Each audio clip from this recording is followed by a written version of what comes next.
Welcome to Mark's Red Rum. Murder Red Rum. Mystery Red Rum. Monday. So what have you chosen to share with us today? I chose Suzanne. Because first of all, I'm seeing, excuse me for interrupting, Okay. but I see the Vandersloot thing. People are referencing various things. So for you, even though you haven't been on, this has been an eventful couple of weeks. I mean, it's not been by choice, but yes, Joran Vandersloot admitted last week to murdering the victim, Is it Natalie Holloway. In Aruba, which we talked about, I think, the last time that I was on. Yeah, you have reviewed it. So he was extradited to the U.S. He was extradited actually for wire fraud and for blackmailing her parents. He made a deal, right, where he admitted to... He said he would tell them where the body was for $250,000. He wanted a down payment of $25,000, and then he reneged on all of that. And so he was extradited to the U.S.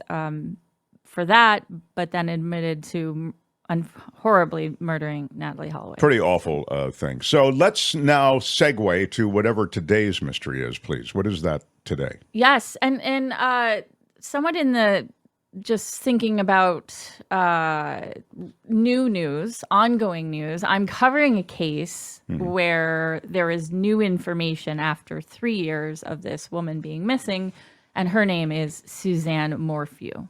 Wow. And I don't know if people are familiar with the case. This is out of Colorado. That cute lady is missing? She's dead now, but she was missing up until September 22nd of this year. It was presumed she was dead, but they in fact found her body on September 22nd. And what's really interesting is that they were searching for another body in the same area of a woman who was missing, and then found Suzanne. Yeah. Suzanne Morphew. I see her name in the upper left. All right. So tell us about this. So she was last seen on May 10th, 2020, middle of COVID. It's Mother's Day. And she goes missing she was last seen on May 9th. But she's officially considered missing on May 10th. And so her remains, as I mentioned, were found about 40 minutes from her home this year on September 22nd. So if you go to the next, for people viewing, you can follow sort of these photographs. But if you go to the next slide, Tony. So she's married to Barry Morphew. They actually met, I think it was in high school. So she was prom queen. He was a star baseball player. He was actually drafted to the Toronto Blue Jays. And they married in 1994. He ends up having an injury, so he starts a landscaping business. And they were living out of state in Colorado, but one of their daughters decided to go to college in Colorado, so they moved to Colorado. So they had been to Colorado. They had lived in Colorado for not very much time when this all occurred. It looks like every great Instagram picture that I've ever liked. You know what I mean? They look fine. You're telling me that guy killed her?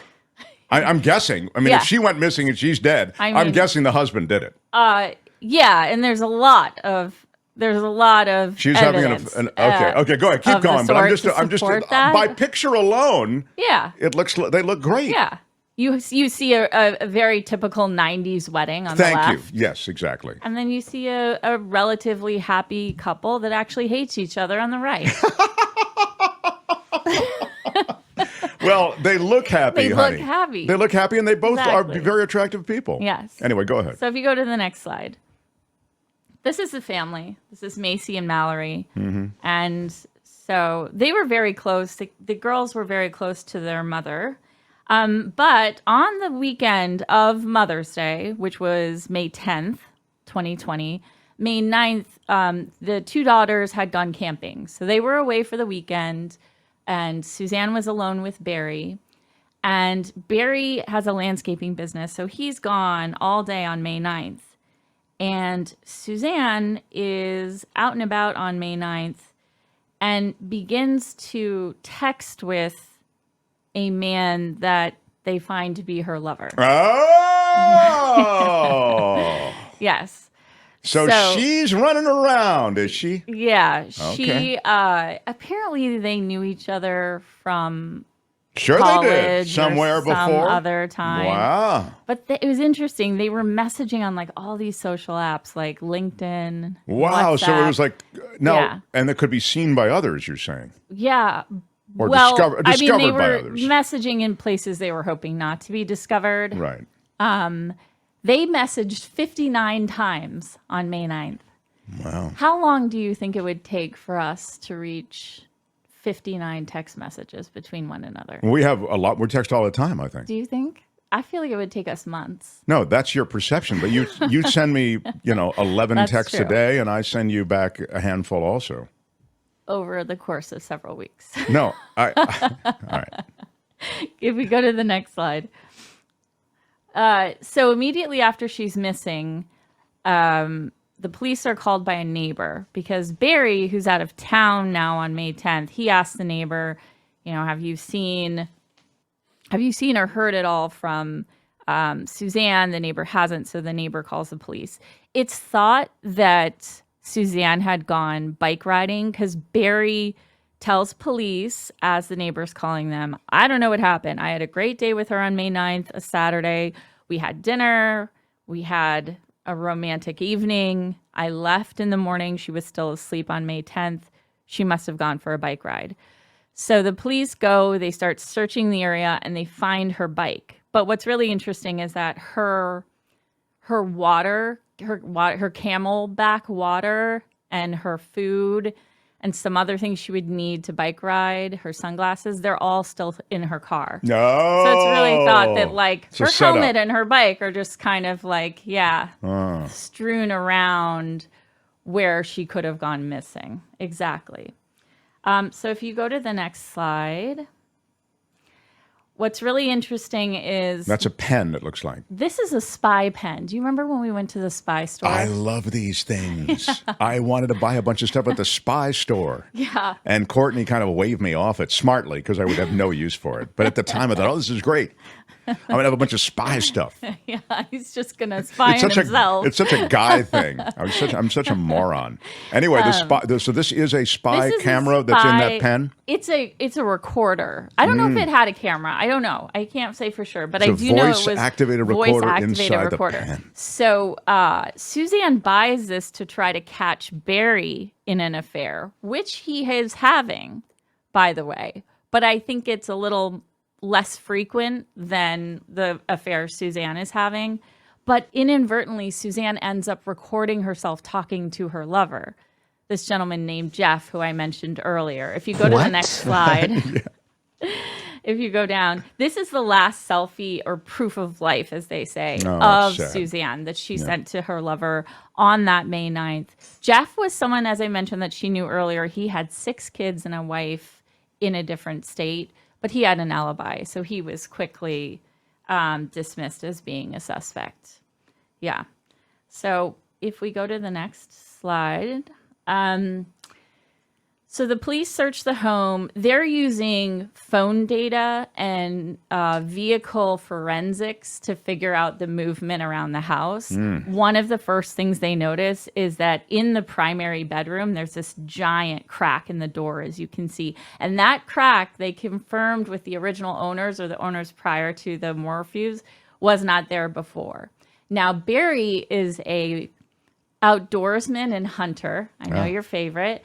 So what the thought is that he used a tranquilizer gun to tranquilize Suzanne before he ended up murdering her. And that struggle is left here in part with this large crack in the primary bedroom. Wow. Yes. So the large crack, just to be clear, was that because he forced his way into the entry? Probably, right? Probably there's a struggle. He had scratches all over him, and he had this gun. And so he says, oh, well, I'm a landscaper, and that's why I have scratches, and I'm a hunter, and that's why I have a tranquilizer gun.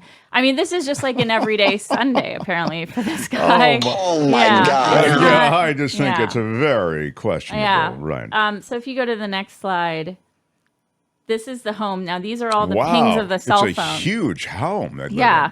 He sold it for he put it on the market for $1.75 million 10 months after her death. But as you can imagine, as a very innocent person would, he started selling off all the property and assets they had immediately after she was gone, before her body was found. And this house was included in that.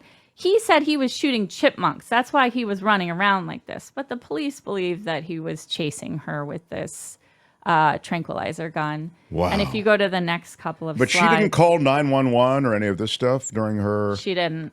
I think She may not have had the sedated phone her. handy. Yeah. Okay, anyway, so go ahead. this is where they found a cap for one of the needles for the tranquilizing gun. And the next slide is another larger photo of that. And then the next slide is the actual tranquilizer gun. Wow. Yeah. They've got this guy, right? Yeah, you would think. What?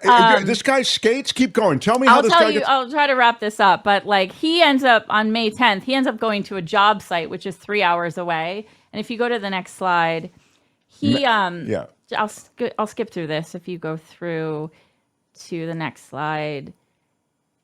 Hang on a second. We'll go back to that. What was that text message? I'm done. I could care less what you're up to and have been for years. We just need to figure this out civilly.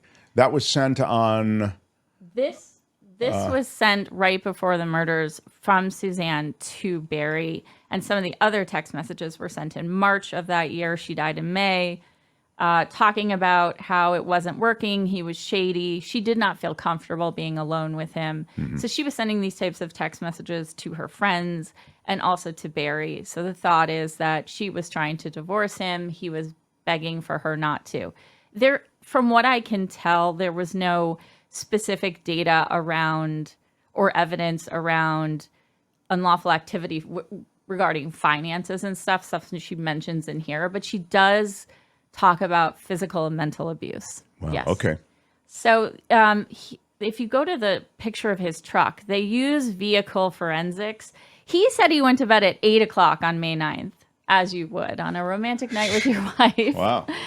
But his truck was backing up toward the house at 9:30. So someone's not being truthful. And then he said that he left for this job on May 10th, which we've talked about, which is 3 hours away. He said he left at about 4 in the morning. But the truck, again, is doing movements in the driveway at 3:30. So something's up.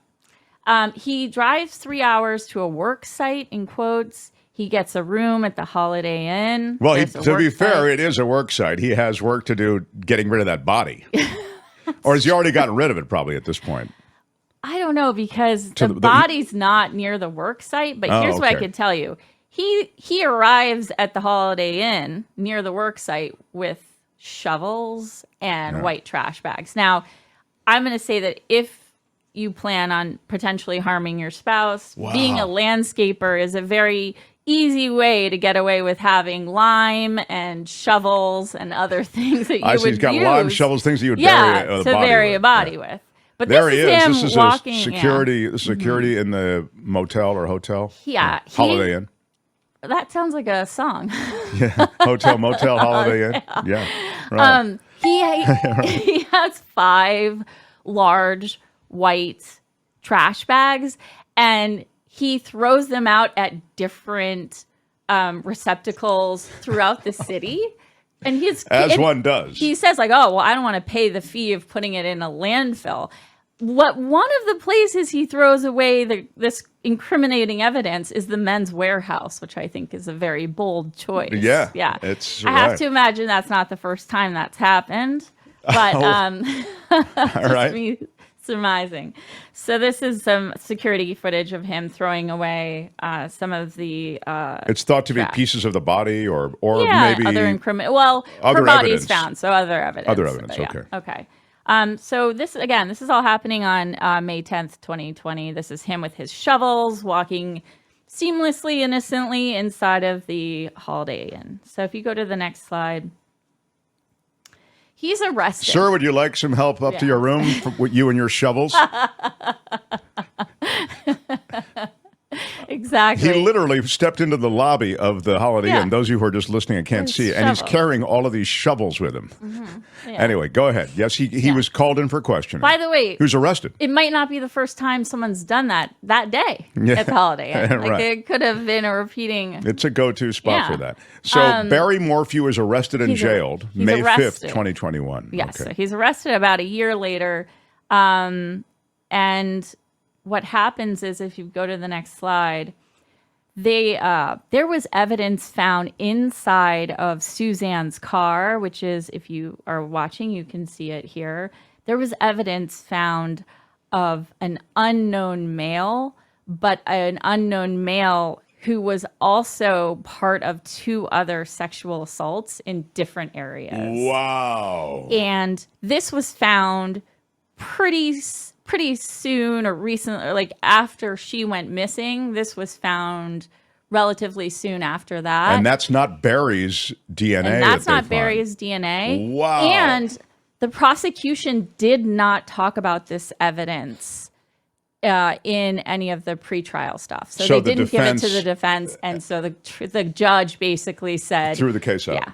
Oh, So- my God. They can still retry him, but yes, because they didn't bring forth the evidence, basically. Barry Morphew walks free today, you're saying, because of this DNA twist. Yes. Yeah. I mean, effectively what the judge said is, he said, you cannot have 11 of your 16 criminal experts. And so the prosecution had to delay, or had to, So not he pursue will likely the still case. be He tried. will soon likely, be tried. If you go to the next slide, it'll show some of the maps of where her body was found. So that all happened in May of 2021. And now the body was found just last month. So here's a Near Moffat. area, Oh, wow. where the body was found. What's interesting, again, as I mentioned earlier, is that her body was found in an area where another woman was missing. So not to say that this in any way makes Barry not a suspect, Right. but it is interesting that her body was found where they were looking for the body of a person. Just So, wild. yeah, Wow. so we shall see what happens. Yeah, I hope that justice is served. It's In really sad. In your judgment, he's clearly responsible for her death, right? Oh yeah, no. Well, how do you explain the DNA that doesn't match his DNA, and that's also been? I don't know. I don't know. I mean, it's weird. maybe I mean, it it's- could belong to anybody, of course. Anybody Yeah. who's in that truck. I don't know. Maybe, yeah. It could have been. I have no idea. I don't know. It could have been. I don't know. I get into like these conspiracy theories of maybe someone planted it, but Right. I don't know. Maybe someone was in the car. She didn't really know them. Yeah. They had a really horrible past, but that I'd be DNA willing to was bet found. my lunch that there's alcohol involved. No, I don't think that there's any evidence of that. But thank you, Detective. Courtney, this has been a very impressive and, thank you. might I say, dramatic Dramatic. with twists and turns. Yes, dramatic. Iteration of Mark's Yeah. Murder Mystery Monday. I think you've acquitted yourself so beautifully. Apparently, Barry would sit in his car and watch episodes of Forensics Files, which I would also say probably not the best thing to do right before you kill your spouse. It's probably, you know what I mean? It's- right. I would suggest that, right. Maybe you do the research a little bit farther ahead. You don't. You don't get it. But yeah, I do hope that justice is served, and I appreciate you saying that. I'm really happy to be back, and I really appreciate the people that reached out to me, Teresa and Parks, and Francine, and of course Calvin. I just You have the appreciate the shadow support. producer Calvin Wong. Yeah, it's Yeah. terrific. Hang around. We have one question for you, a relationship question in a moment. That's Mark's Murder Mystery Monday. Oh, did you have a question, Kim, before I... No, I've really enjoyed this week's Mark Murder Mystery Monday with Courtney. I Thank you. can't get over the egregiousness of carrying shovels into the lobby of the Holiday Inn. Well, it's certainly shameless. Egregiousness is a big word. It's awful. That's Mark's Murder Mystery Monday for today. Mark's Murder Mystery Monday on The Mark Thompson Show. Hi, it's Mark, and I thought that was great. Hit the notification bell. You'll know whenever there's a new video being dropped, and please subscribe to our channel to help us save the universe.